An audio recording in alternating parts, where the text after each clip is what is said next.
Selamat siang untuk kawan-kawan semua. Pada siang hari ini, saya akan membahas satu topik tentang Yesus itu Nabi.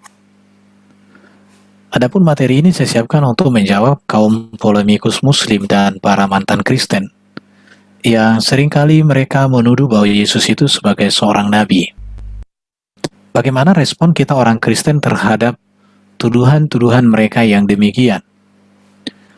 Yang harus menjadi catatan buat mereka seharusnya adalah mereka tidak boleh berhenti pada sebutan atau gelar Yesus sebagai seorang nabi saja, tetapi harus sampai kepada bertanya, nabi yang bagaimanakah Yesus dalam konteks Alkitab? Tentu, jika mereka mengklaim bahwa Yesus yang ada dalam Alkitab adalah Isa di dalam kitab mereka, dan mereka mengatakan Yesus adalah nabi, maka tentu konsep nabi di dalam kitab mereka sangat berbeda dengan konteks nabi bagi Yesus di dalam Alkitab. Dan pada sesi ini saya akan menjelaskan tentang makna Yesus sebagai seorang nabi berdasarkan ajaran Alkitab. Nabi yang bagaimanakah Yesus di dalam Alkitab itu sendiri? Ini perlu untuk kita mengerti, untuk perlu kita simak dengan baik-baik. Berbicara tentang nabi di dalam Alkitab, maka di dalam Alkitab ini iman Kristen telah mengenal nabi, mulai dari Nabi Nuh sampai Nabi Musa, bahkan yang terakhir itu sebagai nabi yang menutup untuk perjanjian lama adalah Yohanes Pembaptis. Yohanes inilah merupakan seorang nabi penutup perjanjian lama dan sekaligus pembuka bagi jalan datangnya Yesus untuk menggenapi dan menyempurnakan seluruh ajaran nabi dan seluruh nubuatan para nabi yang ada di dalam Alkitab. Ini yang harus dipahami dulu. Jadi, nabi-nabi di dalam Alkitab itu ada banyak. Mulai dari Musa, bahkan berdasarkan 2 Petrus pasal 2 ayat 5 juga Nuh, bahkan nanti kita bisa lihat Yesaya, Yeremia, Yeskiel, atau yang biasa disebut dengan nabi-nabi besar, dengan nabi-nabi kecil. Di situ ya. Tetapi penutup semua para nabi itu adalah Yohanes Pembaptis.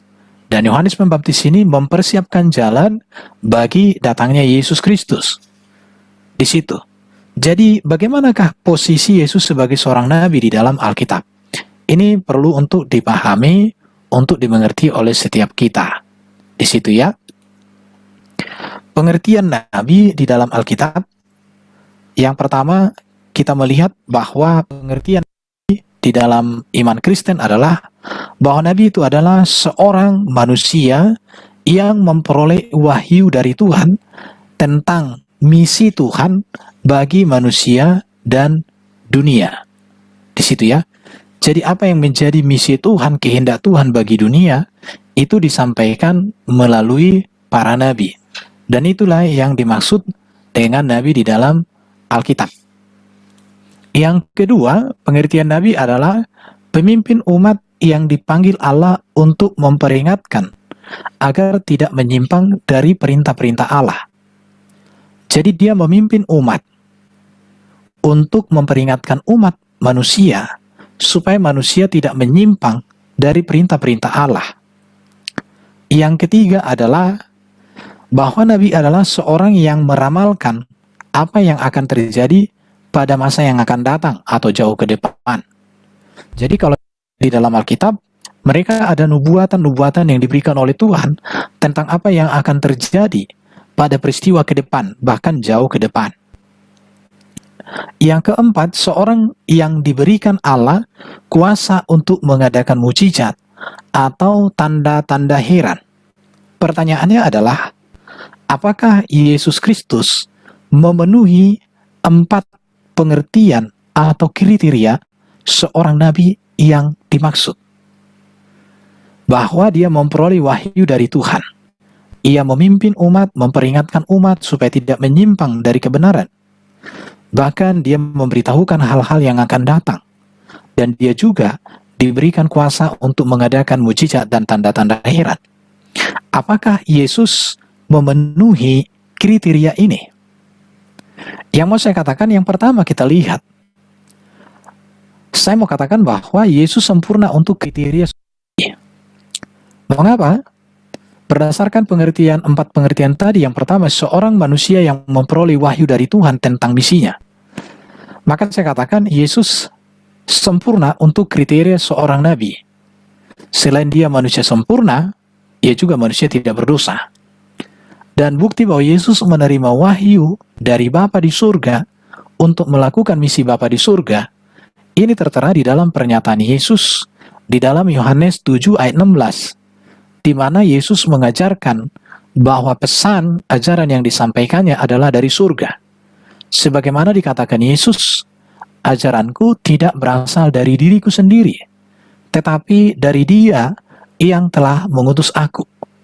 Jadi jelas, dalam pengertian Yesus memperoleh wahyu dari Allah Bapa untuk melakukan kehendak Bapa, terpenuhi di dalam diri Yesus. Kita juga bisa menemukan di dalam Yohanes 8 ayat 28, di mana dia juga menyatakan bahwa ia berbicara tentang hal-hal sebagaimana diajarkan Bapa kepadanya.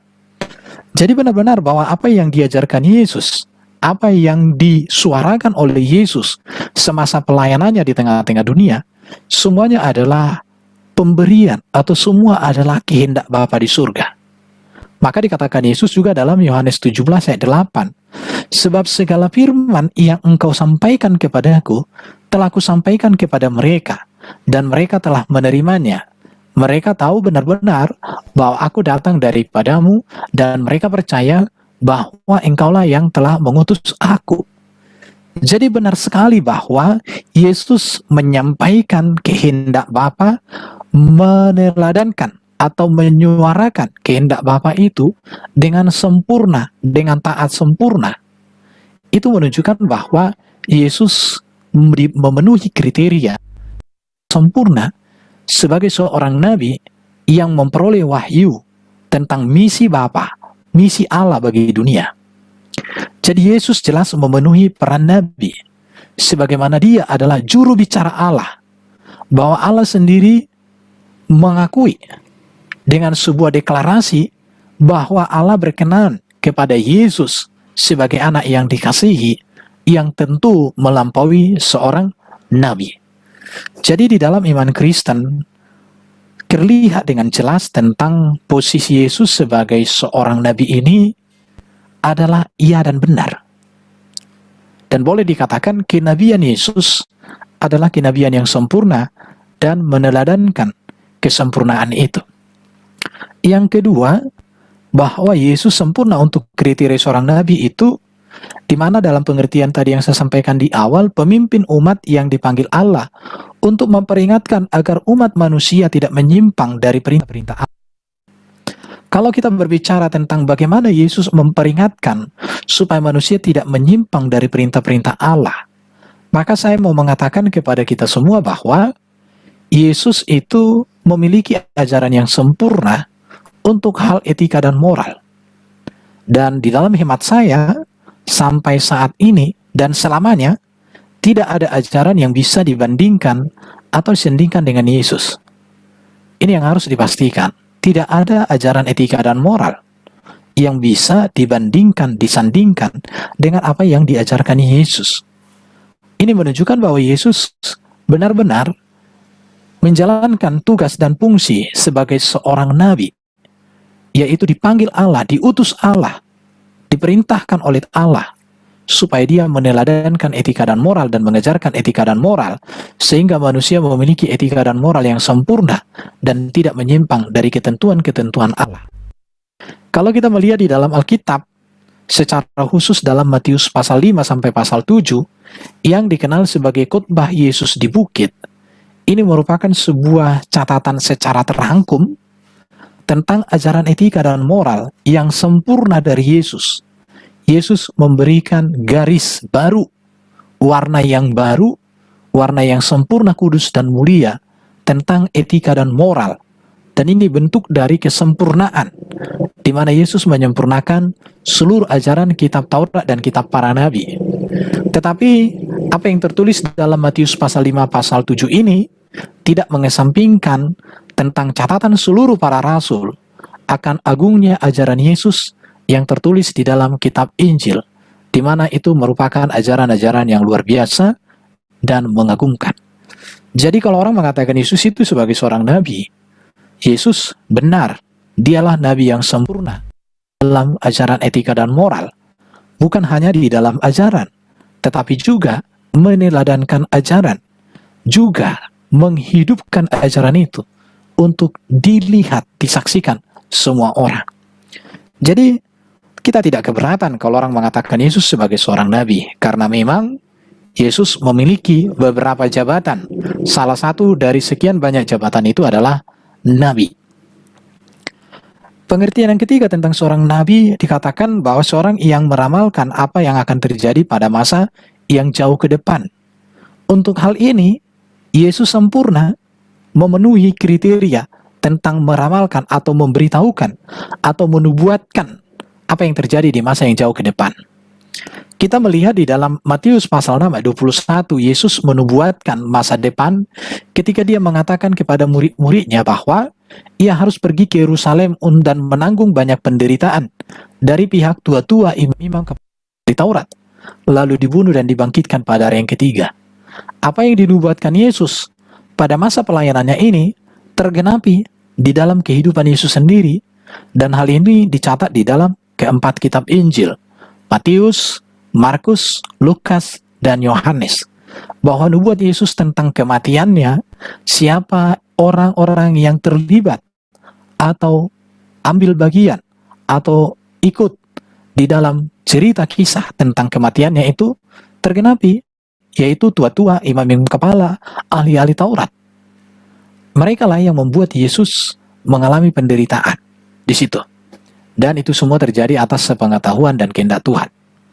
Yesus juga menubuatkan bahwa tak lama setelah kenaikannya, para murid akan menerima kuasa Roh Kudus, di mana Roh Kudus turun ke atas para murid, supaya para murid menjadi saksi-saksi Kristus di Yerusalem, di Yudea, sampai ujung-ujung bumi. Ini tertulis dalam Kisah 1 ayat 8. Apa yang Yesus janjikan ini tentang curahnya Roh Kudus atau turunnya Roh Kudus yang menghinggapi, mendiami kehidupan umat percaya, tergenapi di dalam Kisah Rasul pasal 2, di mana orang-orang percaya, para rasul, menerima kuasa Roh Kudus dengan mereka berbahasa-bahasa lain untuk memberitakan Injil. Di situ. Jadi apa yang Yesus janjikan tergenapi. Dan kalau kita berbicara nubuatan-nubuatan Yesus tentang akhir zaman, sangat banyak tertulis di dalam Matius 24 dan 25. Dan kalau kita membandingkan dengan peristiwa yang terjadi di masa kini, apa yang terjadi di Matius 24-25 ini sekarang sedang dalam proses tergenapi. Kalau kita menelisik satu demi satu dari nubuatan itu, sudah terjadi di masa kini. Itu menunjukkan bahwa memang Yesus seorang nabi yang benar, nabi yang mulia, nabi yang sempurna. Di situ. Yang keempat, seorang nabi juga diberikan Allah kuasa untuk mengadakan mukjizat atau tanda heran dalam menjalankan tugas dan amanat yang diberikan Allah kepada mereka. Berbicara tentang mukjizat, berbicara tentang tanda-tanda heran, keempat kitab Injil memberikan catatan-catatan yang cukup, bahkan lebih dari cukup, tentang mukjizat yang diperbuat oleh Yesus. Baik itu mukjizat bagaimana buta melihat, bisu berbicara, tuli mendengar, orang yang sakit kerasukan setan disembuhkan, bagaimana orang yang sakit berpuluh-puluh tahun lumpuh atau pendarahan semua disembuhkan. Bahkan bagaimana badai dihentikan, bagaimana orang mati dihidupkan. Ada begitu banyak sekali. Dan kalau kita membaca di dalam kitab Injil Yohanes, Injil Yohanes ini menyatakan bahwa masih banyak mukjizat yang dikerjakan Yesus, tetapi tidak dicatat.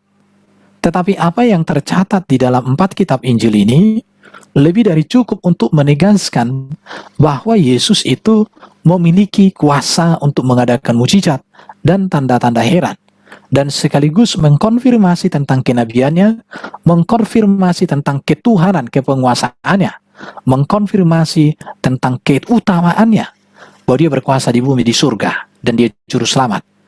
Kita melihat di dalam Yohanes 20 ayat 30-31, masih banyak tanda-tanda lain yang dibuat Yesus di depan mata murid-murid yang tidak tercatat dalam kitab ini. Tetapi semua yang tercantum di sini telah dicatat, supaya kamu percaya bahwa Yesuslah Mesias, Anak Allah, supaya kamu oleh imanmu memperoleh hidup dalam namanya. Yohanes 21 ayat 25. Masih banyak hal-hal lain lagi yang diperbuat Yesus. Tetapi kalau semuanya itu harus dituliskan satu persatu, maka agaknya dunia ini tidak dapat memuatnya semua kitab yang harus ditulis tersebut. Artinya, berbicara Yesus sebagai seorang nabi, di mana nabi itu mengadakan mujizat dan tanda heran, terpenuhi dengan kriteria ini secara sempurna di dalam pribadi Yesus itu sendiri. Jadi, saya tegaskan lagi, kalau ada orang mengatakan Yesus sebagai seorang nabi, itu bukan sesuatu hal yang harus kita marahi dan kita benci. Tetapi yang harus kita tegaskan adalah bahwa kenabian Yesus di dalam Alkitab tidak seperti kenabian yang dipahami di dalam kitab-kitab mereka. Bahwa kenabian Yesus adalah kenabian yang sempurna, kenabian Yesus, kenabian yang luar biasa. Bahwa dia pemberita kebenaran, peneladan kebenaran, dan segala hal yang terbaik ada pada dirinya. Berbicara Yesus sebagai seorang nabi di dalam Alkitab, maka kalau kita melihat di dalam kitab Injil, jabatan nabi seringkali digunakan di dalam Injil ketika orang sedang berbicara tentang Yesus.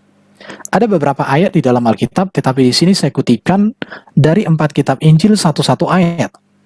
Dalam Matius 21 ayat 10-11 dikatakan, ketika Yesus masuk ke Yerusalem, gemparlah seluruh kota itu, dan orang berkata, siapakah orang ini? Dan orang banyak itu menyahut, inilah Nabi Yesus dari Nazaret di Galilea. Jadi Yesus oleh orang banyak dipandang sebagai seorang nabi yang berasal dari Nazaret di Galilea. Yang berikut dalam Lukas 7 ayat 15-16 dikatakan, semua orang itu ketakutan dan mereka memuliakan Allah sambil berkata, seorang nabi besar telah muncul di tengah-tengah kita, dan Allah telah melawat umatnya.